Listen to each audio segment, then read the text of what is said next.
Olá, meu amigo diário. Quero contar esta breve história que tive a infelicidade de presenciar há alguns anos. Em 2012, eu estava fazendo um passeio de barco com alguns colegas. Nós somos pescadores, mas naquele dia estávamos apenas avaliando as águas para começar o trabalho nos dias seguintes. A praia estava relativamente movimentada, então seguimos para uma área mais afastada onde o mar era mais profundo. De repente, um dos meus companheiros gritou e apontou para um lado. A alguns metros de distância vimos outro barco, menor, bastante próximo da nossa área. Dentro dele havia um homem que parecia estar completamente fora de si. Nós o vimos inclinado para fora do barco, jogando algumas crianças na água. Os pequenos claramente não sabiam nadar. Eles se debatiam e gritavam desesperados. Nós aceleramos imediatamente em direção ao barco, mas o homem fugiu em alta velocidade. Por um instante pensamos em persegui-lo, mas decidimos salvar as crianças primeiro. Eram 2 irmãos, de 6 e 7 anos. Conseguimos puxá-los para o nosso barco, mas eles mal conseguiam falar. Entre o choro e toda a água que haviam engolido, tivemos dificuldade até para estabilizá-los. Mesmo assim, as crianças não se acalmavam. Continuavam gritando desesperadamente enquanto apontavam para baixo da água. Nós não entendíamos o que eles diziam, até que um dos meus colegas percebeu. Os meninos estavam dizendo: "Mamãe, mamãe, ela está lá embaixo." A mãe deles também estava na água. Infelizmente, não conseguimos encontrá-la naquele momento. Seguimos direto para a costa em busca de ajuda e para relatar tudo às autoridades. Depois de dias de incerteza, fomos informados de que aquele desgraçado havia sido capturado. Ele tentou afogar os próprios filhos depois de descobrir uma infidelidade da esposa, que, como eu disse, nós não conseguimos encontrar naquele dia. Seus restos foram recuperados posteriormente pelas autoridades marítimas. Ao longo de todos os meus anos como pescador, já ouvi inúmeras histórias sobre coisas que acontecem no mar. Mas ninguém te prepara para algo assim. E sinceramente, se você me perguntar, isso me causa muito mais terror do que qualquer relato sobre monstros marinhos. Obrigado pelo espaço. Obrigado por me deixar relatar o meu terror.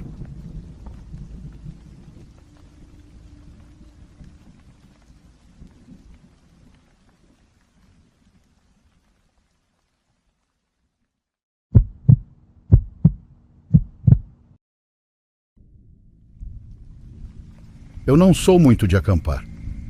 Não gosto. Se eu for sincero, isso até me dá medo.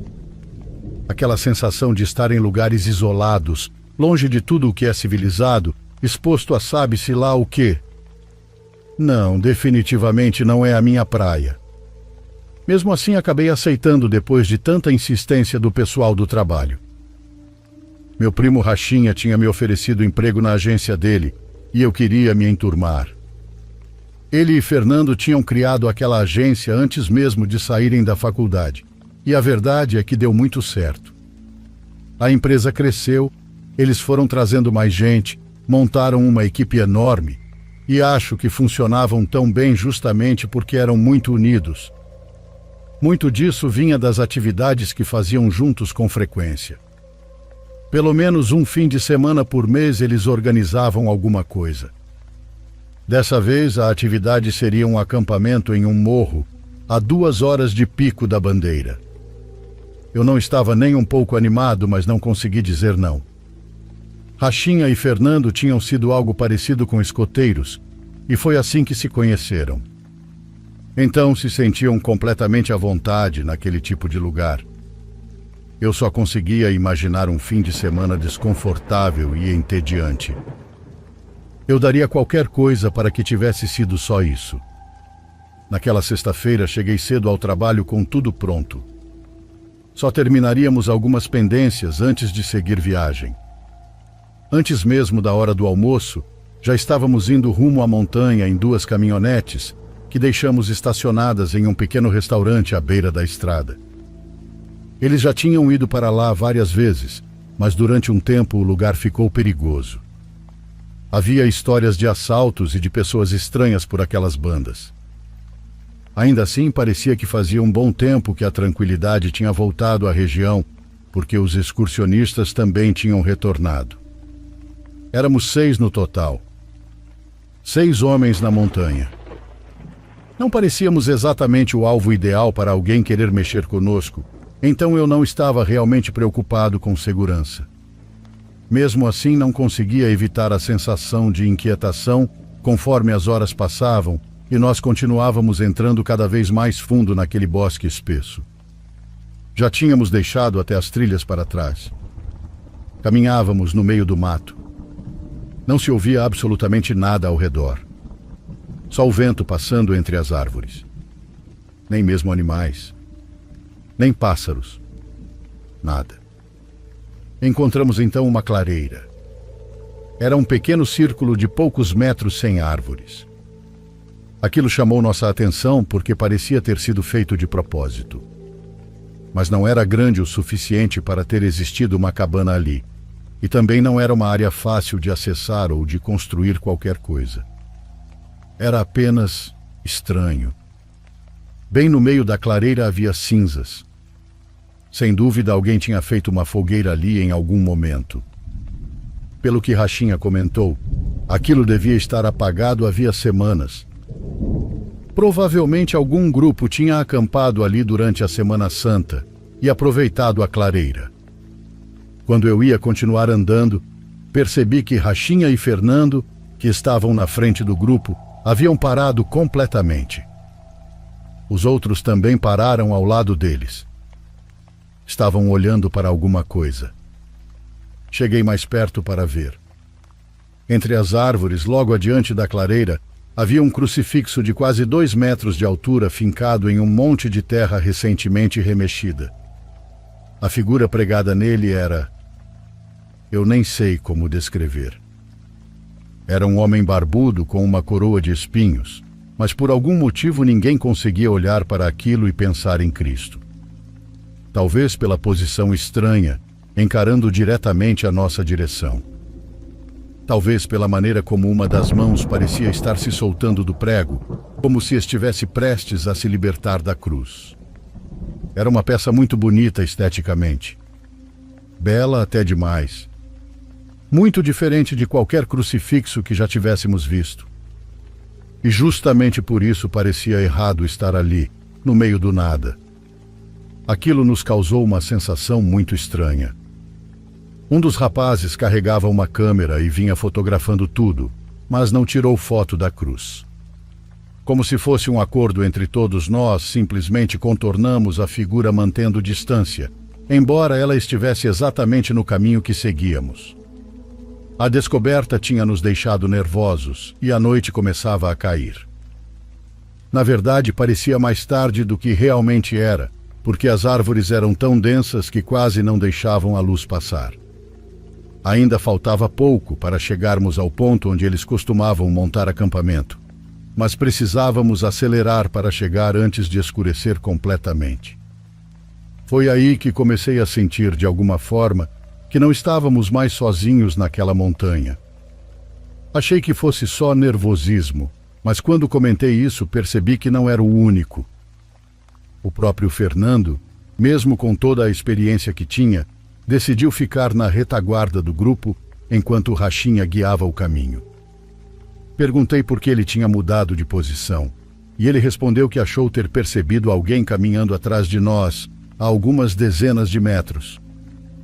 Talvez fosse imaginação dele, mas preferia garantir. Finalmente chegamos ao local do acampamento.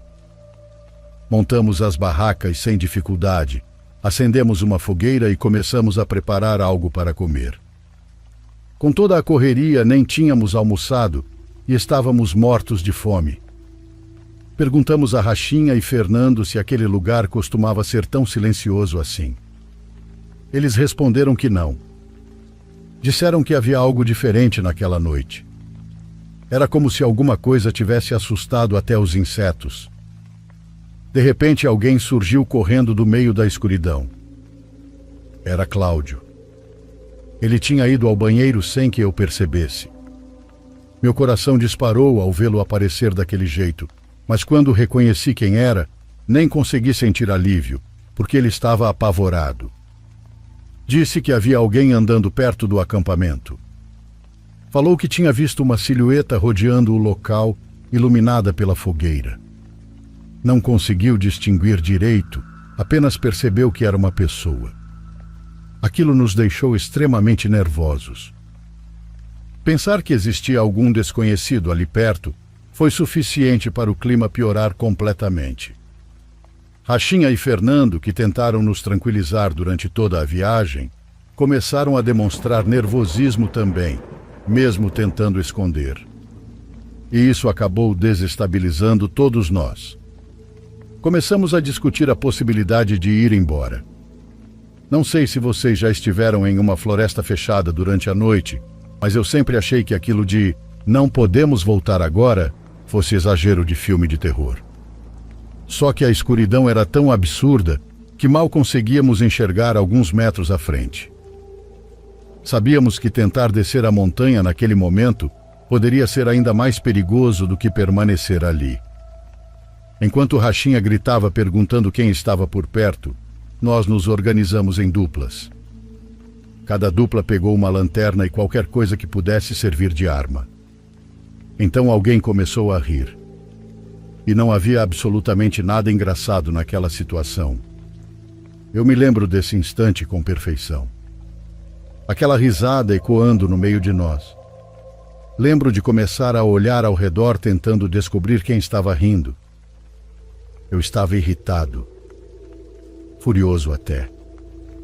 E lembro perfeitamente da reação dos outros. Todos procurando o responsável.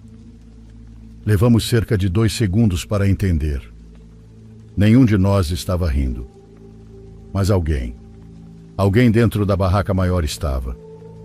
Alguém que nenhum de nós tinha visto entrar. Não reagimos como eu imaginaria. Quando percebi de onde vinha a risada, simplesmente perdi o controle. Eu segurava uma lanterna e saí correndo sem esperar ninguém. Estava assustado demais para pensar. Corri por vários minutos, até minhas pernas não aguentarem mais. Até ficar sem ar. Eu não fazia ideia de onde estava. Não sabia quanto tempo tinha corrido, nem a distância que percorri. Em algum momento percebi que estava descendo uma encosta e continuei naquela direção por puro instinto, desviando dos galhos que batiam no meu rosto. Não tive coragem de gritar. Eu não sabia o que poderia responder aos meus gritos. Acho que caminhei mais de meia hora usando apenas a luz do celular. Foi isso até que encontrei aquela clareira com restos de fogueira, ou pelo menos uma muito parecida. Por um instante consegui respirar. Nunca tinha sentido tanto medo na vida. Imaginem um homem adulto perdido no meio da floresta, chorando como uma criança. Eu não tinha certeza se aquela clareira era a mesma, mas decidi esperar ali. Se fosse, meus amigos acabariam passando por lá em algum momento. E se não fosse, pelo menos eu não continuaria me afastando. Fiquei parado no centro da clareira, o único ponto iluminado pela luz da lua. Então vi a cruz. Aquele crucifixo macabro que havíamos encontrado antes. Aquilo já tinha me causado arrepios durante o dia. Cercado pelos outros, agora sozinho, eu menos ainda queria passar perto dele. Eu continuava sem entender por que aquilo estava ali. Então ouvi alguém correndo entre as árvores ao longe. Minha primeira reação foi pensar que poderia ser algum dos outros, também perdido. Gritei e corri naquela direção. Eu só não queria continuar sozinho naquele lugar. Mas ao passar pela cruz, eu desejei com todas as minhas forças estar enganado. Desejei que não fosse a mesma cruz. Digo isso porque o Cristo, ou o que quer que fosse, tinha desaparecido. A cruz estava vazia. Algo se moveu entre os galhos muito perto de mim. Saí correndo de novo, mas dessa vez já não conseguia correr como antes. Segui subindo, acreditando que estava voltando na direção do acampamento. Na minha cabeça, eu devia estar mais perto dos meus amigos do que da cidade. Eu me sentia cada vez mais pesado enquanto os sons ao redor ficavam mais próximos. Até que finalmente ouvi vozes. Vozes conhecidas. Dei de cara com Fernando e cerca de 50 metros atrás dele vinham os outros rapazes. Eles falavam alto justamente para não se perderem uns dos outros e na esperança de que eu escutasse. Quando me encontraram, um deles assobiou forte para avisar o restante do grupo que havia seguido por outra direção. Minutos depois, Rachinha e o último rapaz também chegaram. Percebi que ele carregava minha mochila. A peguei, mas estava leve demais. Muita coisa tinha sumido. Perguntei o que tinha acontecido e notei que as mochilas deles também estavam quase vazias. Eles contaram que depois do susto conseguiram se reagrupar e decidiram voltar ao acampamento para descobrir quem diabos tinha entrado na barraca. Não encontraram ninguém, mas sabiam que precisavam sair dali. Então pegaram apenas o essencial, enquanto um deles gritava meu nome e outro iluminava a mata ao redor com a lanterna. Foi aí que viram alguma coisa no alto de uma árvore. Eles nunca me disseram exatamente o que era, mas fosse lá o que fosse, aquilo os fez fugir imediatamente e sair à minha procura. Por mais que eu insistisse, eles não contavam. Apenas aceleramos o passo para descer a montanha o mais rápido possível. Todos sabíamos que estávamos nos arriscando andando naquela escuridão, mas não podíamos permanecer ali nem mais um minuto. Chegamos ao pequeno restaurante já de madrugada. O portão estava fechado com cadeado, então tivemos que gritar até acordar a dona, que morava em uma casinha nos fundos. Ela apareceu assustada, perguntando o que tinha acontecido, por que tínhamos voltado tão cedo e se estávamos bem. A senhora nos ajudou. Esquentou comida que havia sobrado, deu conhaque com mel para a gente. Acho que era isso, não lembro direito. E aos poucos conseguimos nos acalmar. Ela ofereceu para dormirmos ali mesmo, dentro do restaurante ou nas caminhonetes, para não pegarmos a estrada daquele jeito. Estávamos tão exaustos que, sem conversar muito mais, apagamos em poucos minutos. Eu dormia embaixo de uma mesa, coberto apenas por uma manta fina. Todos ficaram dentro do restaurante. Ninguém quis dormir nas caminhonetes, mesmo sendo mais confortáveis. Na manhã seguinte fui o último a acordar. Tive pesadelos horríveis naquela noite. Quando despertei, permaneci de olhos fechados, ouvindo a conversa de um dos rapazes com a senhora. Ele contou o que viu quando apontou a lanterna para as árvores. Entre os galhos, como se fosse parte deles, estava aquela figura de madeira. O Cristo. Ele estava com as duas mãos erguidas, segurando-se nos galhos. Não parecia uma pessoa. Parecia exatamente a estátua, embora estivesse em outra posição. Mas alguma coisa dizia a ele que era a mesma coisa. Todos tiveram a mesma sensação. Inclusive eu. Um medo irracional. Incontrolável. Sobrenatural. Então a senhora respondeu que existiam coisas protegendo aquele lugar. Disse que já não era seguro subir para lá porque nunca se sabia quando alguém acabaria atravessando os limites marcados dentro da floresta. Nunca mais voltamos a falar sobre aquilo no trabalho. Nunca mais alguém sugeriu acampar.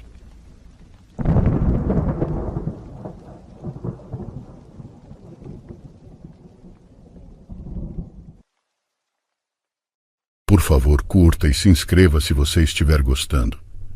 Agora continuamos.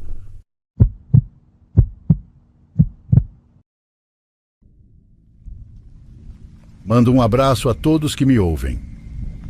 Isso aconteceu quando eu tinha por volta de 26 anos. Naquela época eu ainda morava com meus pais em uma pequena casa no Mato Grosso. Na verdade, eram apenas duas casas. Uma era a casa dos meus pais, que ficava um pouco mais acima da colina. A outra era a casa do meu tio João, mais próxima do rio. Entre uma casa e outra havia cerca de 40 metros de distância. Não eram coladas, mas também não ficavam longe o bastante para parecer que cada um vivia isolado. Quando meu tio João ainda era vivo, era normal ele e meu pai gritarem de uma casa para outra. Às vezes era só para perguntar se tínhamos farinha, café ou pão. Outras vezes para saber se alguém já tinha ido recolher as vacas. Também gritavam para perguntar se o cachorro estava perto da casa ou se alguém ia descer até a cidade.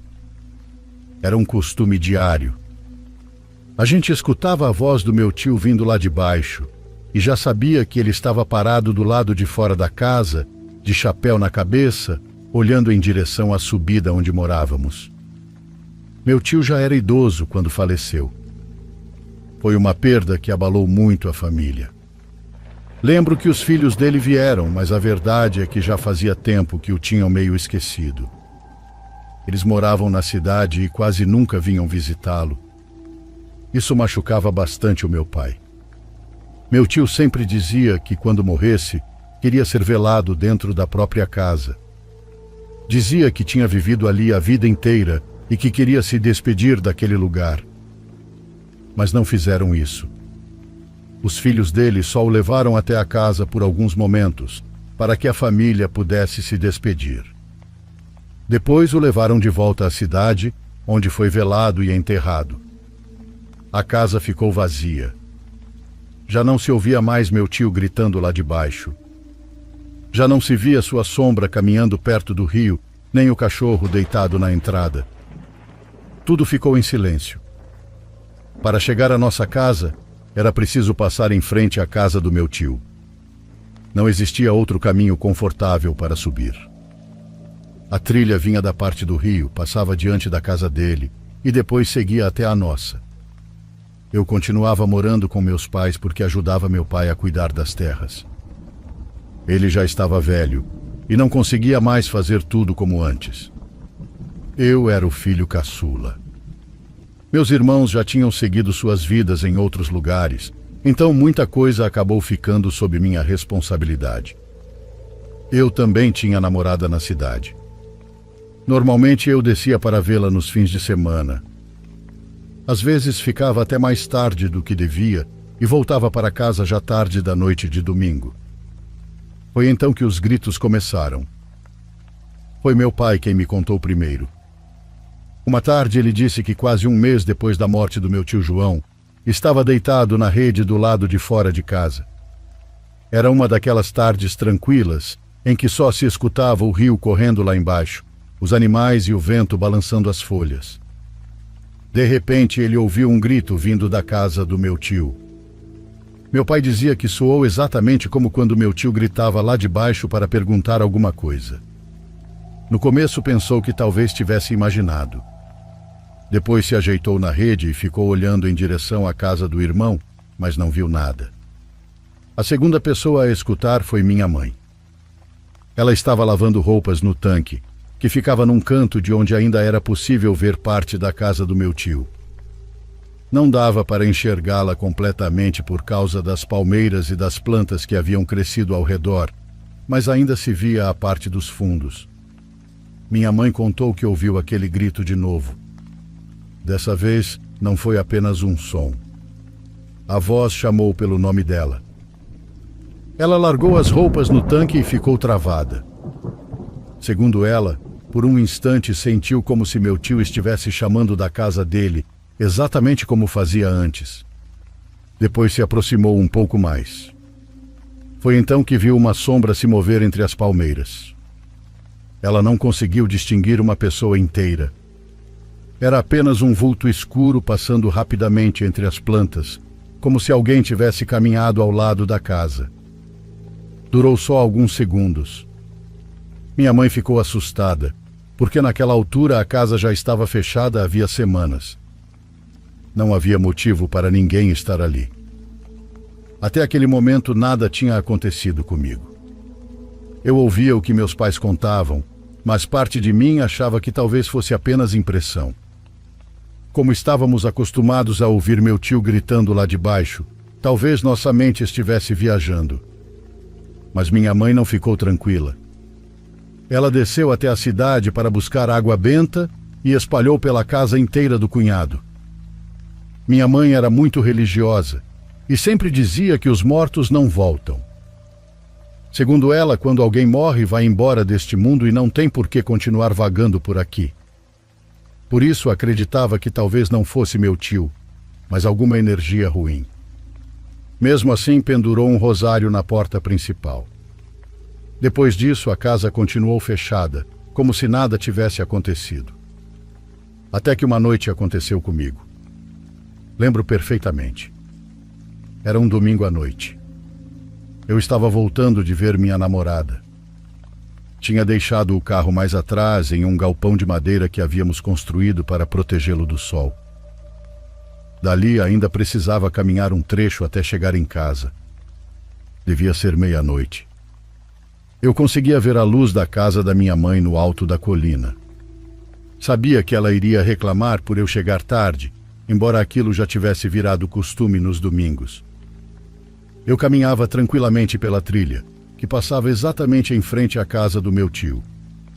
Naquela noite a casa estava completamente escura, como sempre desde que ele morreu.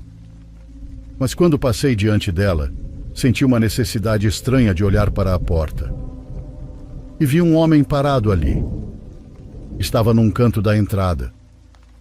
Usava chapéu, mas a escuridão não deixava ver seu rosto. A casa do meu tio tinha alguns degraus na frente. Ela havia sido construída um pouco mais alta para evitar que a água do rio invadisse quando enchia. A silhueta estava parada no topo daqueles degraus. Quando me viu, começou a caminhar em minha direção. Eu fiquei confuso. A primeira coisa que pensei foi que fosse meu pai. Não fazia sentido algum, mas foi a única explicação que minha cabeça conseguiu inventar naquele momento. Perguntei o que ele estava fazendo ali. Não respondeu. O vulto escuro desceu os degraus e parou a uns 6 metros de mim. Senti minhas costas e meus braços arrepiarem na mesma hora. Naquela época eu tinha um daqueles celulares antigos que mal tinham uma lanterninha embutida, e aquilo já era novidade. Serviam basicamente para ligações e mensagens. Dei alguns passos para trás em direção à nossa casa, e então tive a ideia de pegar o celular e acender a luz. Pensei que quando iluminasse a sombra já não estaria mais ali. Mas estava. Agora ela estava parada no meio da trilha. Eu nunca fui medroso. No mato a gente se acostuma com a escuridão, a caminhar sem luz quando acaba a energia e até a ficar sozinho. Muitas vezes passei por aquele mesmo caminho sem sentir nada. Mas quando liguei a lanterna do celular e a luz alcançou aquela figura, senti como se minha alma tivesse saído do corpo. Era meu tio. Seu rosto estava completamente pálido. A pele parecia seca e afundada. Os olhos estavam fundos, cercados por um tom escuro entre roxo e cinza. Dei vários passos para trás com as pernas tremendo. Meu corpo não reagiu imediatamente. Só senti o celular escapar da minha mão e cair no chão. Então aquele homem gritou. Gritou exatamente como meu tio fazia quando chamava a gente no fim das tardes. Aquele som atravessou meu peito. Foi nesse momento que finalmente consegui me mexer. Saí correndo em direção à casa dos meus pais. Deixei o celular caído na trilha e comecei a gritar pela minha mãe com todas as minhas forças, certo de que alguém precisava me ouvir. Quando eu já estava chegando ao topo da colina, meu pai saiu de casa perguntando o que tinha acontecido. Cheguei pálido, com as mãos tremendo. Mal consegui dizer que tinha visto o irmão dele no caminho. Meu pai ficou me olhando com os olhos arregalados. Minha mãe também saiu da casa. Depois de alguns minutos, nós 3 descemos para procurar o celular. Eu não queria voltar lá, mas meu pai levou uma lanterna forte e minha mãe foi rezando baixinho durante todo o trajeto. Quando chegamos ao local, não havia ninguém. A sombra tinha desaparecido. O celular ainda estava jogado na terra com a lanterninha acesa, apontada para o lado. Depois disso, minha mãe decidiu chamar um curandeiro para fazer uma limpeza espiritual na casa. Também mandou avisar os filhos do meu tio João sobre o que estava acontecendo, mas a verdade é que eles não pareceram dar muita importância. Acho que para eles aquela casa já era apenas um problema antigo. Para nós, não. Nós precisávamos passar por ela todos os dias. O curandeiro apareceu numa tarde, limpou as entradas da casa e espalhou água benta. Também disse que aquela propriedade guardava muita tristeza. Só pediu uma coisa: que nunca entrássemos ali durante a noite e que jamais respondêssemos caso ouvíssemos alguém gritando lá de dentro. Durante muitas noites, eu rezei a Deus pelo descanso do tio João. Eu não sabia se minha mãe tinha razão quando dizia que os mortos não voltam. Mas por via das dúvidas, eu pedia que meu tio encontrasse paz e que qualquer coisa que estivesse naquela casa fosse embora. Depois da limpeza, nunca mais ouvimos os gritos. Eu também nunca mais vi aquela figura, mas evitei passar pela casa tarde da noite. Se voltava tarde da cidade, preferia subir com o carro até a casa dos meus pais, mesmo que a subida fosse difícil. Até hoje eu me lembro daquele rosto. Aquele semblante pálido, seco e distorcido, como se alguma coisa tivesse tomado a forma do meu tio para nos chamar da casa onde ele nunca conseguiu se despedir da maneira que queria.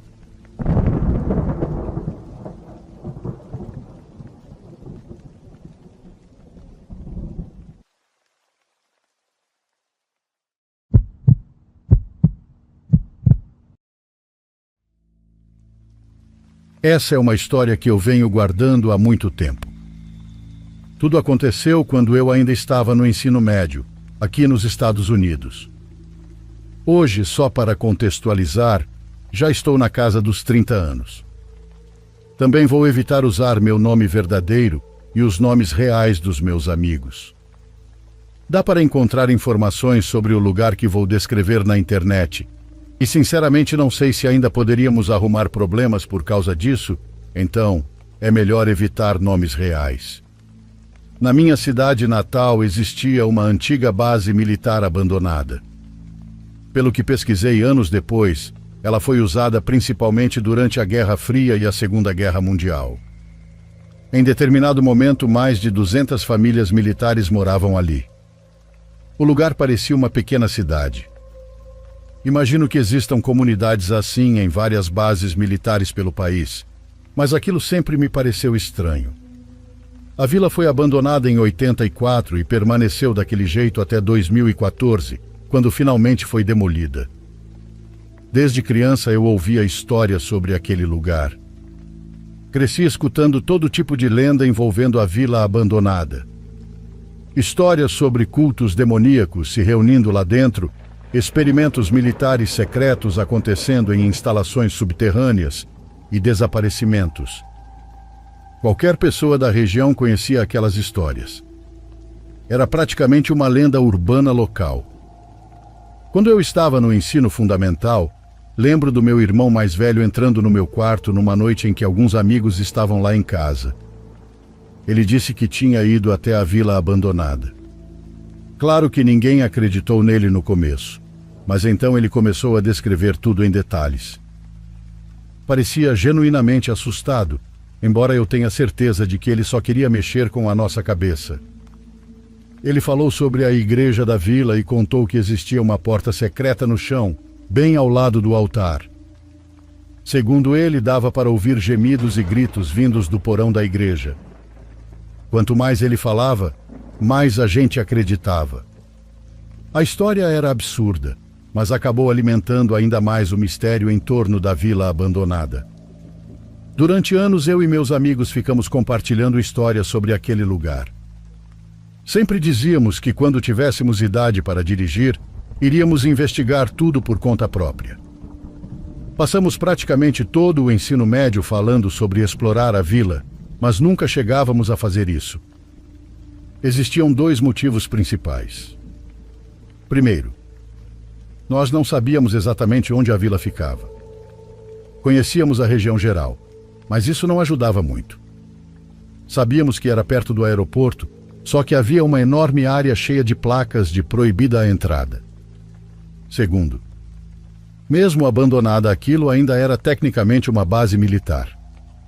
A gente não fazia ideia do tamanho do problema em que poderia se meter se fosse pego ali.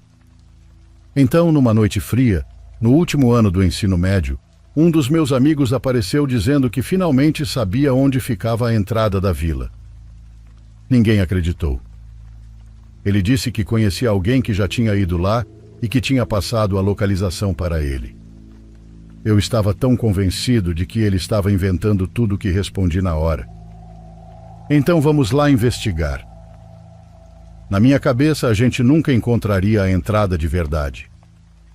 Naquela mesma noite, por volta das 23, pegamos meu carro e dirigimos cerca de 15 minutos até a região onde supostamente ficava a vila.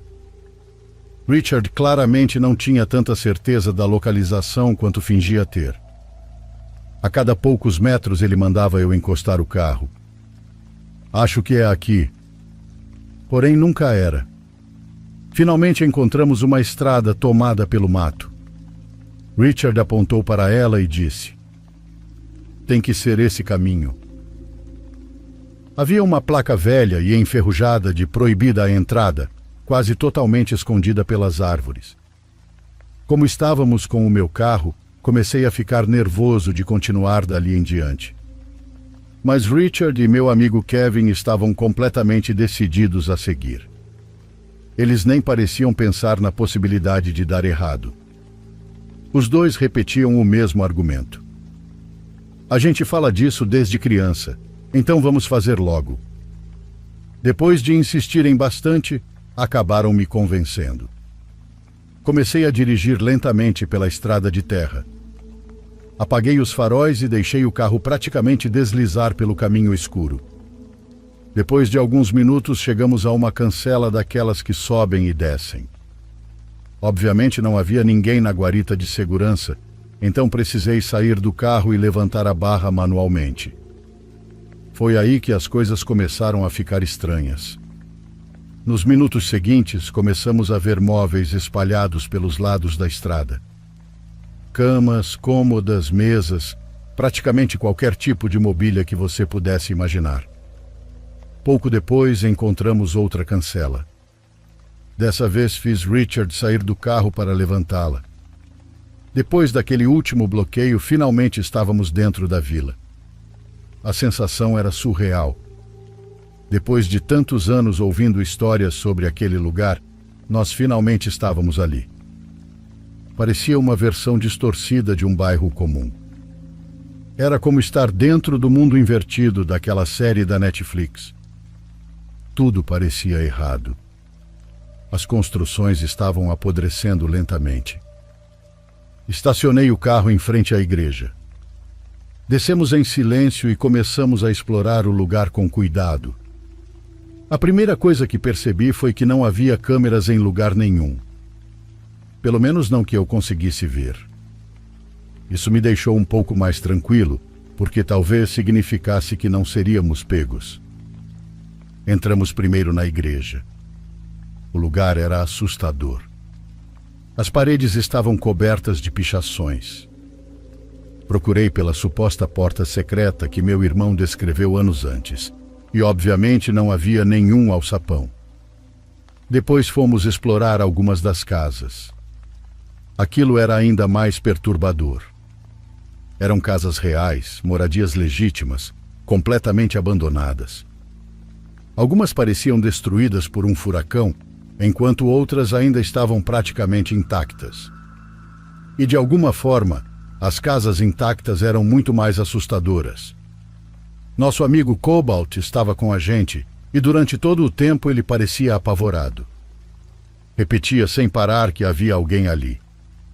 Mas ele sempre se assustava fácil. Nós dizíamos que era só a tensão do lugar mexendo com a cabeça dele. Até que dentro de uma das casas, todos nós paramos ao mesmo tempo. Tinha vindo um som estranho. Não era o tipo de barulho normal que uma casa velha faz. Perguntei se os outros tinham ouvido também. Todos tinham. Parecia o som de passos sobre um piso de madeira. Antes que pudéssemos ouvir melhor, Richard gritou: "Tem alguém aqui?" No mesmo instante, o barulho parou. Ficamos parados dentro da casa por alguns segundos, tentando entender o que tínhamos acabado de ouvir. Eu realmente não sabia o que pensar. Richard e Cobalt insistiam que era apenas uma casa abandonada fazendo ruídos naturais. Cobalt discordava completamente. Ele tinha certeza de que não estávamos sozinhos. De qualquer forma, eu disse que queria ir embora. Havia uma sensação horrível naquele lugar difícil de explicar. Eu só queria voltar para casa. Dava para perceber que Richard e Kevin queriam continuar explorando, mas enquanto caminhávamos em direção à porta da frente, eu já avisava: "Estamos indo embora." Foi então que Cobalt deu um salto para trás de repente. Em silêncio, ele apontou para uma das janelas laterais da casa. 3 sombras se moviam do lado de fora, na casa vizinha. Na mesma hora, todos ficaram completamente imóveis. Eram claramente sombras de cabeças passando pela janela. O silêncio foi instantâneo. Com o máximo de cuidado possível, me aproximei da janela e olhei para fora. Vi as sombras desaparecendo lentamente em direção ao quintal da casa onde nós estávamos. Sussurrei o mais baixo que consegui: "A gente precisa correr para o carro, agora." Todos concordaram. Sem pensar 2 vezes, saímos disparados pela porta em direção ao carro. Quando o veículo apareceu no nosso campo de visão, Cobalt, que vinha na frente, soltou um berro de desesperado. Todos olharam imediatamente. Ao lado do banco traseiro do meu carro, havia uma mulher alta parada. Ela usava um vestido preto velho e imundo. A porta traseira estava aberta, e parecia que ela estava prestes a entrar no carro, porque uma das pernas já estava parcialmente dentro do veículo. No instante em que ouviu ele gritar, ela soltou a porta e correu para dentro da igreja. Nós continuamos correndo sem parar. Quando chegamos ao carro, olhei imediatamente para o banco traseiro. Graças a Deus não havia ninguém ali. Entramos no carro e saímos daquele lugar o mais rápido possível. Lembro que acelerei tanto na estrada de terra que quase perdi o controle e bati o carro. Naquela noite ficamos horas tentando entender quem ou o que nós tínhamos encontrado. A explicação mais lógica é que aquelas pessoas fossem moradores de rua usando a instalação abandonada como abrigo. Tudo isso faz sentido. Exceto por uma coisa: por que aquela mulher tentaria entrar no meu carro?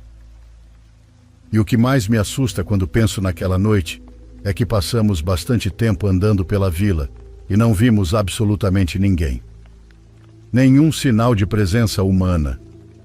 Nada. Só percebemos que havia alguém ali pouco antes de irmos embora. Mesmo Cobalt dizendo que ouviu coisas estranhas antes, eu ainda acho que aquilo provavelmente era a imaginação dele. Anos depois, comecei a contar essa história para minha namorada. Ela sugeriu procurar informações sobre o lugar para ver se ainda existia. Foi aí que descobri que a vila havia sido demolida em 2014. O mais impressionante é que hoje existe muito mais informação disponível sobre ela. Quando éramos mais novos, procurávamos qualquer coisa sobre aquele lugar e nunca encontrávamos nada. E isso só deixava toda a lenda da vila abandonada ainda mais misteriosa. Hoje, olhando para trás, fico feliz por termos ido embora na hora em que fomos. E fico ainda mais feliz por Cobalt ter gritado quando viu aquela mulher alta. Porque se tivéssemos demorado mais 10 segundos para correr até o carro, eu sinceramente não sei como aquela noite poderia ter terminado.